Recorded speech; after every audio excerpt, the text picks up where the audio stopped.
Assalamualaikum warahmatullahi wabarakatuh. Swastiastu, namo buddhaya, salam kebajikan, salam sejahtera untuk kita semua. Rahayu, salam kembali. Semoga kita semua selalu dalam lindungan Tuhan Yang Maha Esa, Tuhan seluruh alam. Baik, kali ini kami dari kelompok 1 akan memaparkan suatu pendapat hukum mengenai tugas hukum dari hukum telematika dengan dosen pengempu yaitu Pak Dadang Sumarna SHMH. Salam Pak Dadang.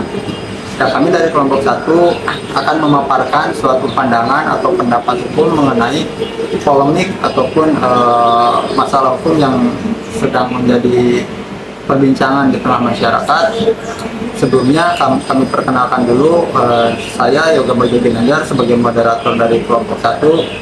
Di samping saya Putri Angesti. Saya Sinarwanto Musteri. Saya Blaevi. Saya Yagudi Fidianto. baik, kali ini kami masing-masing akan mengemukakan pendapat hukumnya dari kasus polemik yang terjadi di masyarakat, yaitu antara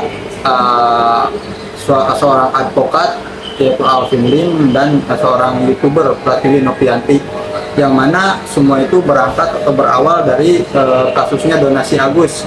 Akan tetapi yang akan kita bahas di sini bukan masalah donasinya, karena kasus donasi itu kita lihat semua udah hampir mau selesai ya, ditengahi oleh Kementerian Sosial RI. Namun setelah itu timbullah kembali masalah-masalah yang baru, yaitu terjadinya kasus dugaan pelanggaran pencemaran nama baik ataupun pelanggaran seksual non verbal. Iya, verbal.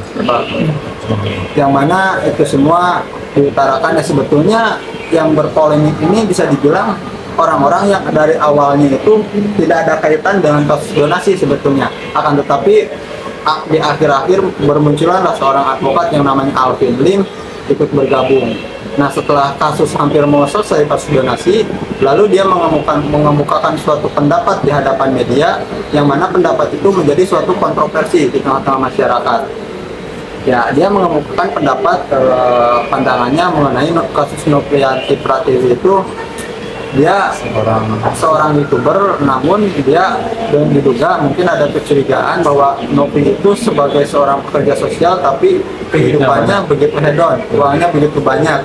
Lalu seorang advokat yang bernama Alvin Lim itu mengemukakan lah di depan awak media bahwasannya dia mempertanyakan, ya konteks pertanyaannya seperti ini: apakah Novianti itu seorang pelacur atau seorang pekerja narkoba atau seorang germo? Karena dia beranggapan aneh, Novi itu seorang pekerja sosial tapi uangnya banyak. Nah, kan tetapi belakangan itu menjadi suatu permasalahan hukum yang mana pihak Novianti tidak terima akan pernyataan itu dan melaporkan ke polisi. Namun di sisi lain pihak Alvin Lim juga melakukan pembelaan bahwasannya dia tidak menuduh atau tidak mencemarkan nama baik, akan tetapi dia berdalih, dia hanya bertanya kepada awak media, karena di situ diawali dengan kata apakah Novianti itu seorang pelacur, atau apakah Novianti itu seorang germo, atau apakah Novianti itu seorang pekerja narkoba. Nah, akan tetapi menurut sisi pandangan dari pihak Novi, pandangan hukum dari pihak lawyernya Novi, bahwasanya pertanyaan itu bukan suatu pertanyaan ketika dikemukakan di awak media dan mengandung kata-kata yang kotor, kata-kata yang kurang elok, yang kurang pantas. Nah, karena pandangan pihak Novi, apabila memang pihak Alvin Lim ingin mempertanyakan sesuatu yang bersifat pribadi ke Novi, seharusnya itu ditanyakan secara langsung, tidak harus melalui awak media. Karena kalau sudah melalui awak media itu bukanlah jadi pertanyaan lagi, akan tetapi sudah mengiring opini dan pandangannya dia yang dianggap menyesatkan. Dan akhirnya kedua belah pihak berseteru. Ya, kedua pihak saling tidak terima dan saling melaporkan. Nah, di sini kita akan membahas mengenai kasus itu. Menurut saya akan bertanya kepada teman-teman bagaimana menurut pandangan dan analisa dari teman-teman masing untuk mengemukakan atau berkomentar mengenai kasus yang sedang terjadi ini gitu. Baik, kita mulai saja ya. Pandangan yang pertama dimulai dari rekan kami yaitu Mbak Putri. Oke. Ini sih pandangan saya dari sisi perempuan ya Bang dan teman-teman sekalian. Satu dengan perempuan ya, pertama adalah apa ya, seperti hal-hal yang harus dijaga gitu. Ini kan sama aja merendahkan martabat perempuan ya, merendahkan kedudukan, kemudian merendahkan kredibilitas. Padahal kan nggak ada sangkut pautnya gitu dengan kasus yang sedang diperkarakan gitu kan ya. Ini tuh terlalu personal, terlalu pribadi gitu menurut saya. Dan kasus yang menimpa Novi ini juga menurut saya akan berdampak tentunya dari sisi hukumnya aja nih, tetapi dari sisi psikisnya ya, seperti mungkin nanti kedepannya karena sudah dicap seperti itu kan, apa namanya, dia adalah wanita yang pelacur ya, maksudnya pelacur. Nah, itu bagi perempuan nih ya, karena saya dari sisi perempuan ini, bagi perempuan tuh itu tuh sangat berat ya. Legal pelacur, legal perempuan yang tidak benar itu di masyarakat, apalagi di masyarakat Indonesia yang notabene itu patriarkinya lumayan ya. Lumayan. Ini sih bukan yang mengkotak-kotakan ya, tapi yang happen di lingkungan, di sosial tuh untuk perempuan tuh sulit banget gitu loh. Maksudnya pandangan-pandangan negatif seperti itu tuh akan menimbulkan dampak seperti kayak trauma, ya depresi, ya kadang mereka takut ya, maksudnya sosialisasi sama lingkungan sekitar gitu. Itu sih apa ya, yang concern kami itu terutama pada perempuan ya, pasti berdampaknya tuh paling utama tuh menyerangnya tuh psikis gitu sih. Itu sih menurut saya untuk dari sisi perempuan ya. Ya, mungkin itu pandangan dari Mbak Putri ya. Ya. Lalu bagaimana menurut Mbak Putri, apakah langkah Novi dengan melaporkan seorang advokat Alvin Lim yang diduga mencemarkan nama baik itu, apakah sudah tepat atau belum atau gimana? Dan menurut Mbak Putri, apakah unsurnya dengan dilaporkan undang-undang ITE dan pencemaran nama baik atau pelanggaran seksual non verbal, apakah sudah tepat dan akan memenuhi unsur pidananya? Nah, kalau dilihat dari kasusnya itu kan masuk ke pasal 5 nomor 12 tahun 2022 ya. Di situ ada keterangan kekerasan non fisik ya, yaitu kekerasan verbal bisa dikatakan. Di situ tuh tercantum bahwa untuk pencemaran, kemudian pelecehan dan lain-lain dan kasusnya terhadap perempuan, itu kalau dilihat dari undang-undangnya akan dikenakan pidana selama 9 bulan dan didenda dengan nominal 10 juta. Menurut saya ini dari sisi perempuan, bukannya maksudnya untuk terlalu into gitu terhadap perempuan. Ini dari pandangan sisi perempuan. Itu tuh menurut saya kurang ya. Kurang. Kenapa kurang? Karena dampak yang diterima perempuan tuh nggak main-main gitu. Ini tuh kadang-kadang menyerang psikisnya, dan itu tuh recovery-nya tuh nggak sebentar. Itu tuh lama untuk dia itu bisa kembali ke kehidupan normal. Kemudian belum lagi dia berhadapan dengan sosial yang ada di masyarakat, dengan stereotip dia yang pelacur lah, inilah, itulah, dan segala macamnya.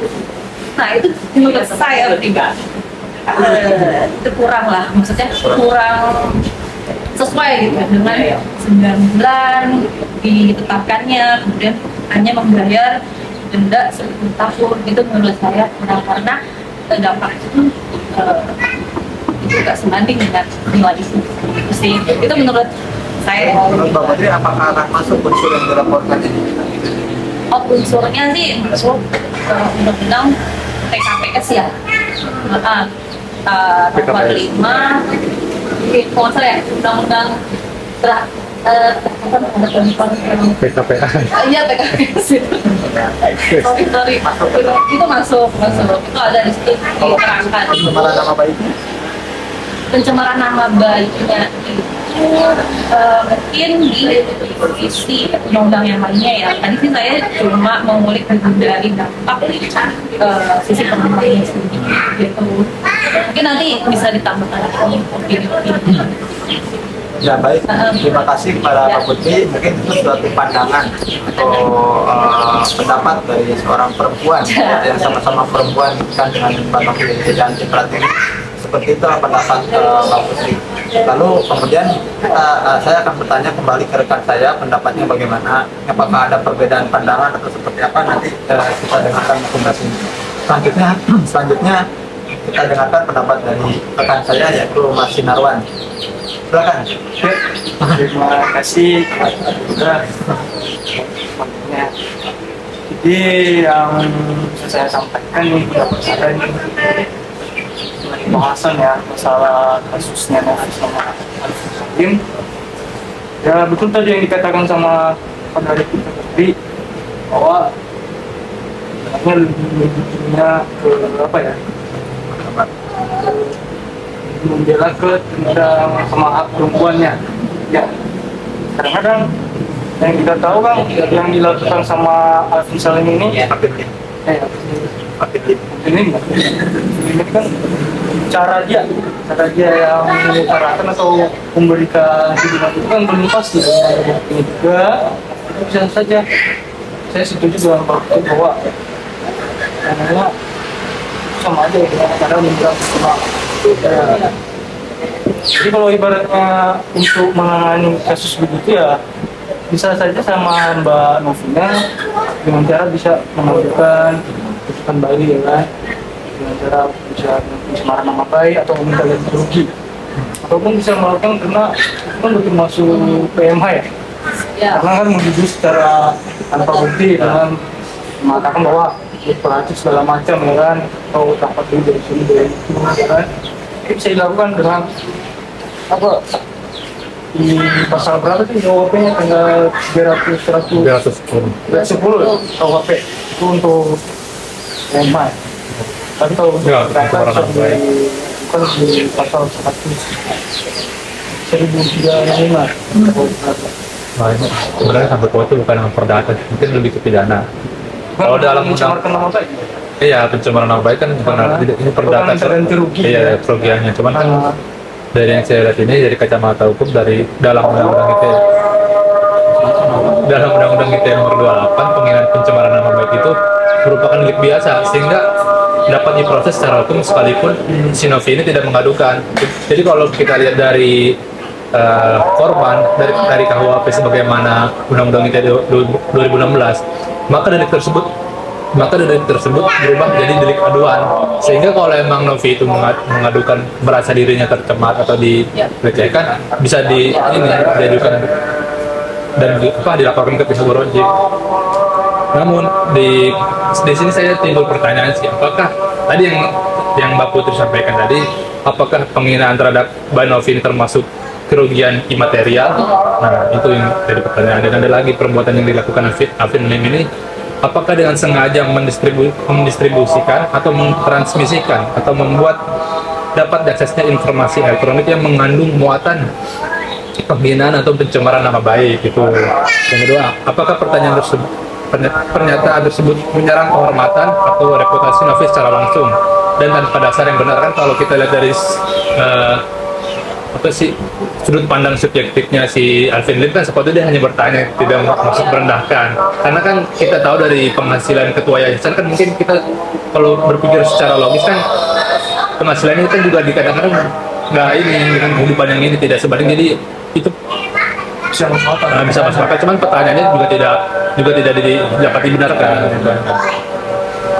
Jadi mungkin kesimpulan dari Mas Sinarwan akan tetapi pernyataan dari Mas Sinarwan perihal Alvin Lim menuduh bertanya di awal media itu kurang baik. Harusnya itu langsung aja bertanya kepada personalnya, karena itu kan menyinggung ataupun menyebutkan nama-nama yang kotor atau kata-kata yang kotor, apalagi dengan tidak dikuatkannya dengan bukti ya, jadi bukti hanya pembicaraan. Ya baik, akan kami lanjutkan ya. Tadi karena tidak terpotong ada suara azan.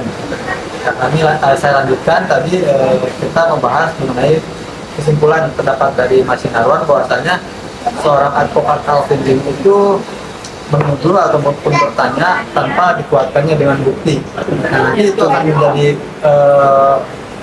polemik juga di mana siapa yang mendalilkan itulah yang harus membuktikan. Dan saya lihat di media sosial bahwasanya pihak Nopi sangat siap sekali untuk membuktikan tuduhan-tuduhan itu, bahwasanya sangat siap diaudit dan segala sesuatunya dia siap membuktikan karena dia sangat tidak merasa apa yang dituduhkan itu tidak benar. Nah mungkin itu. Lalu pandangan dari Yoga Dwi terkait apakah ada sanksi materialnya ataupun pidananya. Kalau pidana kan sudah jelas ya, itu sudah dilaporkan akan, tetapi secara ilmu perdata sih kita lihat belum pihak Nopi belum melaporkan secara perdata apakah mengandung unsur kerugian imaterial atau tidak akan, tapi kita nanti lihat saja perjalanannya seperti apa. Untuk menentukan hukuman mana yang ditetapkan kepada Alvin ini, ntar kita bahas nanti akhir aja, kita diskusi dulu aja. Ya, karena kan ini pun laporannya, ini pun kasusnya baru sampai di pelaporan polisi, belum naik lidik ataupun sidik gitu. Ntar kita diskusi hukuman mana yang sekiranya cocok untuk Alvin Lim. Ya. Apakah undang-undang ITE, apakah KUHP? Karena undang-undang ITE pasal 27 dengan 310 sendiri, 310 ini sangat berbeda, walaupun sama-sama mencemarkan nama baik. Perbedaannya nih, ntar aja kita bahas lagi. Karena waktunya juga masih lama. Mungkin itu baru rekan saya 3 orang yang mengemukakan pendapat, ada 2 orang lagi. Dan kita lanjut ke pandangan hukum ataupun pendapat hukum dari rekan saya yang satu lagi, yaitu Saudara Ulaini. Bagaimana tanggapannya mengenai kasus ini? Saudara Ulaini, silakan. Ya, menurut pandangan saya yang dimana kasus ini bermula dari kasus donasi Agus yang ditangani oleh para sahabat, lalu munculnya Alvin Lim ini yang tiba-tiba menggeret saudara Nopi ini dengan pencemaran yang menurut saya mencemarkan nama baik itu dengan gemor lah, berarti atau apalah sebagainya. Itu di luar pada di profesi ya menurut saya, di profesi sebagai pengacara gitu kan. Nah, amat tidak dibenarkan lah menurut saya gitu, dengan penyampaian yang disampaikan oleh seorang pengacara. Emang benar tadi seperti yang kita katakan lah, pencemaran nama baik itu memang tidak amat dibenarkan gitu, apalagi menyangkut hal seperti apalagi yang disampaikan merendahkan hal lain lah, itu amat sangat merugikan bagi kita. Lalu bagaimana kira-kira menurut pendapat Saudara Ulaini, apakah sudah tepat ini pihak Nopi melaporkan atas pernyataannya Alvin Lim itu? Ya, untuk masalah tersebut memang sudah sepantasnya pihak Nopi melaporkan Saudara Alvin Lim ini, Karena merasa dirugikan ya, karena itu memang merugikan, apalagi dia kan berbicara itu di halayak umum lah, tidak sepantasnya. Boleh saya bertanya memang? Oke. Apakah seorang pengacara seperti Alvin Lim ini yang sedang menangani kasus seperti Agus di luar jangkauan itu, apakah berhak dia memunculkan masalah baru, jadi yang mengganggu ketertiban masyarakat yang padahal masalah ini dia masih ada gitu? Seperti yang tadi kalau nggak salah obrolan yang sebelum video ini direkam bahwa Alvin Lim ini sebagai pengacara punya imunitas, apakah itu bisa disalahgunakan atau gimana? Ya baiklah, ini menurut pandangan hukum saya ya menurut saya memang banyak orang ataupun advokat yang diduga gitu kan melenceng dari tugasnya yang seharusnya membela hukum acaranya, tetapi malah melebar kemana-mana sampai menyenggol pribadi orang yang menurut saya sih, kalaupun mereka itu berdalih atas hak imunitas, akan tetapi kan hak imunitas itu sendiri harusnya dipergunakan untuk niat baik, gitu loh, untuk niat baik kan, dan semua masyarakat pun bisa menilai lah mana seseorang advokat melakukan sesuatu hal dengan niat baik atau tidak, gitu kan. Nah, kadangkala banyak juga advokat-advokat yang memang berlindung atas hak imunitas itu sendiri, akan tetapi semua akan menjadi polemik, dan nanti bagaimana pihak kepolisian lah ya melihat atau menilai kasus ini. Akan tetapi ketika seseorang ada yang merasa dirugikan, tentunya itu hak semua orang untuk bisa melaporkan. Nah, terkait seorang pengacara Alvin Lim, apakah itu melanggar kode etik ataupun tidak, dan menurut saya itu pun debatable ya. Ada pihak-pihak yang menyatakan bahwa itu jelas-jelas melanggar kode etik, ada juga yang tidak, ya itu tergantung nanti dilihat dari unsurnya ya. Itu nanti kalau misalkan dilaporkan ke kehormatan kode etik advokat, ya nanti pihak mereka yang akan memutuskan. Nah, kita kan hanya mengumpulkan pendapat saja, dan bagi saya ketika seorang advokat menangani suatu kasus harusnya tetap saja di substansinya, jangan melebar kemana-mana, apalagi menyenggol pribadinya orang yang di luar konteks. Kalaupun memang kita ingin tahu dugaan-dugaan tersebut kepada orang itu, ya betul sesuai dengan pandangan tokoh-tokoh hukum yang lainnya, harusnya itu ditanyakan saja secara langsung, jangan di depan media seolah-olah menggiring opini dan berlindung dari kata apakah. Ini menurut saya makanya pihak Novi jelas-jelas merasa dirugikan gitu. Jadi menurut saya konteksnya, kalaupun dia di dalam tugas seolah-olah membela Agus dan melindungi dalam hak imunitas, itu pun tidak bisa 100% dibenarkan karena masih dalam debatable, karena hak imunitas itu sendiri yang tadi saya garis bawahi harus dengan niat baik. Mana? Setuju. Menurut berpendapat. Balik lagi ya, pas dari kode etik apa yang dia pegang gitu kan, setiap manusia itu nggak boleh tahu, maksudnya merendahkan seseorang di depan khalayak. Secara langsung. Iya, itu secara simpelnya aja ya, pemikiran simpelnya aja ya, maksudnya. Tapi enggak, apakah pertanyaan itu juga salah? Iya, apalagi salah. ada kode etik gitu kan. Ini sebenarnya saya bertanya, apakah pertanyaan itu juga salah? Sedangkan dia hanya bertanya gitu. Kalau memang ya itu menjawab. Silakan. Kalau memang dia bertanya, mungkin secara pribadi, misalkan saya nanya ke saudara Ala, kamu itu pencuri ya? Mungkin dia bisa menjawabnya, mungkin tidak akan ada suatu hal yang merasa dia dicemarkan, karena itu antara saya sama dia secara pribadi. Akan tetapi kalau sudah di depan umum, apalagi di awal media, meskipun konteksnya bertanya, tapi dengan kata-kata kotor, apakah seorang itu pelacur? Ya jelas itu menurut saya kurang tepat aja sih, kurang tepat aja, makanya ini kan jadi polemik, jadi perbincangan, jadi permasalahan hukum gitu kan. Yang mungkin akan lain cerita apabila seorang Alvin Lim itu bertanya langsung, secara langsung kepada Novi, apakah tempat mata ataupun ada saksi yang lain, mungkin tidak akan menjadi polemik ataupun pencemaran nama baik secara undang-undang ITE ya. Tapi kan ini karena dilakukannya di awak media gitu kan, dan disebarkan seluruh Indonesia, nah itu kan menjadi permasalahan hukum gitu. Ya sih, maksudnya ya itu, maksudnya dari humannya aja, antara human aja kita nggak boleh saling merendahkan, apalagi bahwa ada kode etiknya gitu kan, pasti itu akan dipertanggungjawabkan gitu kan. Paling itu aja sih aku pandangannya. Nah, kalau misalkan dari sisi ITE Ya kalau untuk masuk atau enggak sih, yang pasti kita semua tahu bahwa laporannya itu sudah diterima oleh polisi. Nah, berarti kan mungkin ada dugaan kuat memang akan masuk unsurnya. Tapi itu nanti lihat dari sisi dan lidiknya, apakah kasusnya SP3 atau lebih lanjut. Nah, itu kan kita juga belum bisa nih mendahului. Ya karena kalau nggak salah ya, kebanyakan kasus pencemaran nama baik pasti ujung-ujungnya RJ. iya sih. Pasti ujung-ujungnya RJ, kecuali kita lihat dari keputusan hakim sendiri itu hukuman mana yang tepat. Tapi terkadang saya lihat juga pasal 27 Undang-Undang ITE ini sangat disparitas dengan Undang-Undang 300, ada perbedaan gitu dengan pasal 310-nya KUHP, karena ruang lingkupnya juga beda.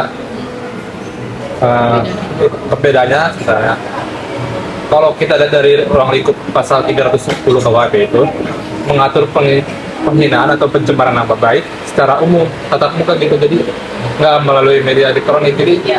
kalau pasal 27 kan melalui undang-undang elektronik, dan kan medianya juga pun beda. Kalau media 310 KUHP non elektronik masih berupa surat, dokumen cetak atau tatap muka. Kalau udah berkaitan dengan media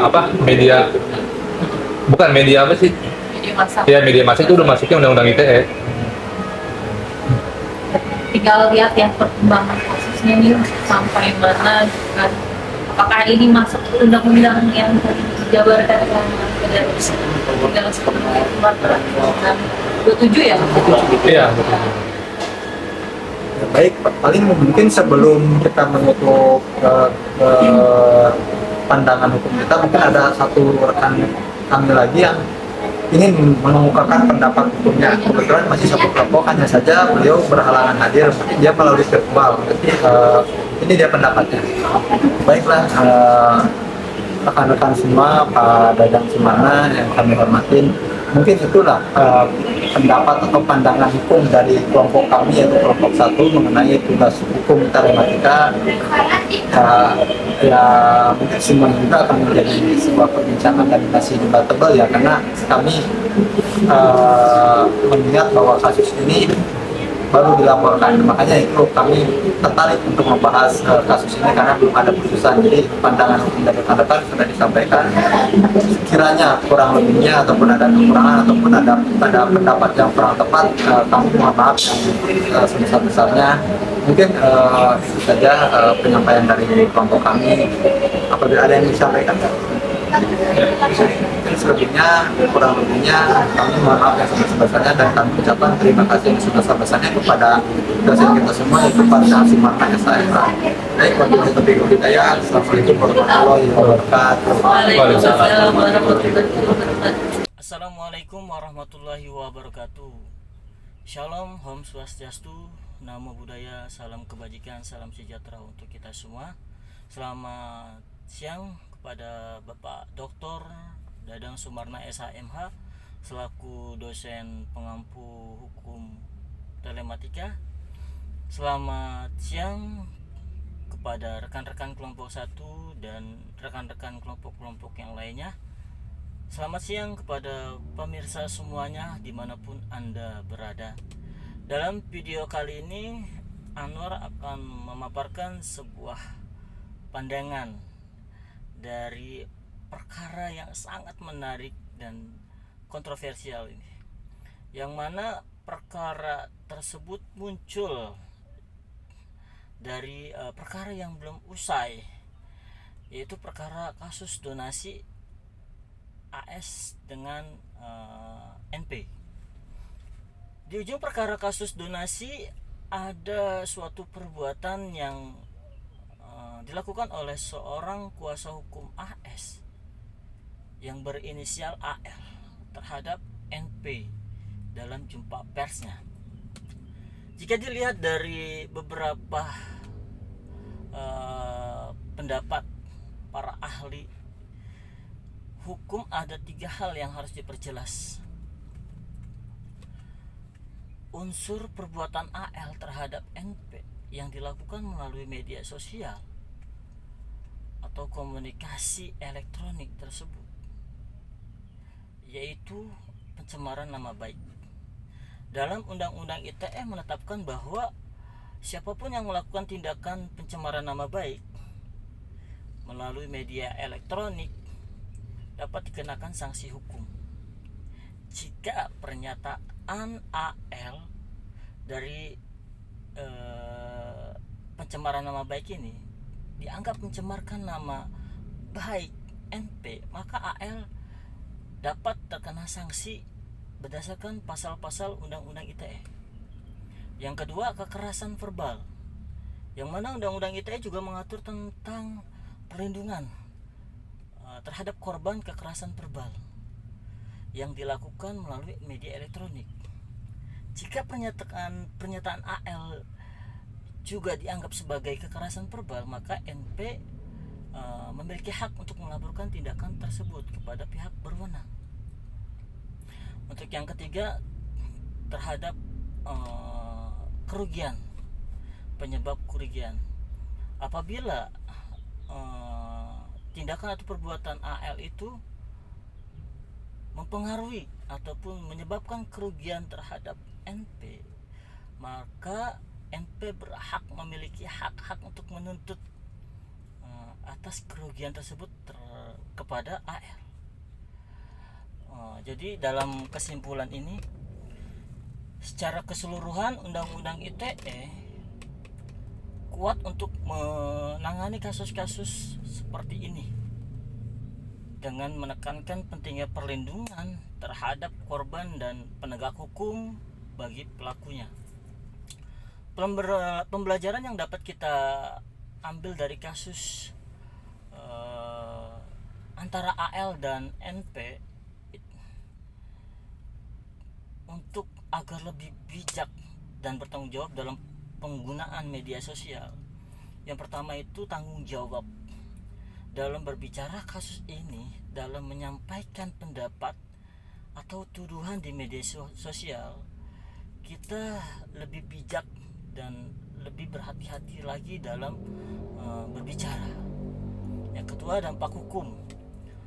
Dampak hukumnya itu di media sosial bagi yang tidak bijak dapat dikenakan ataupun berujung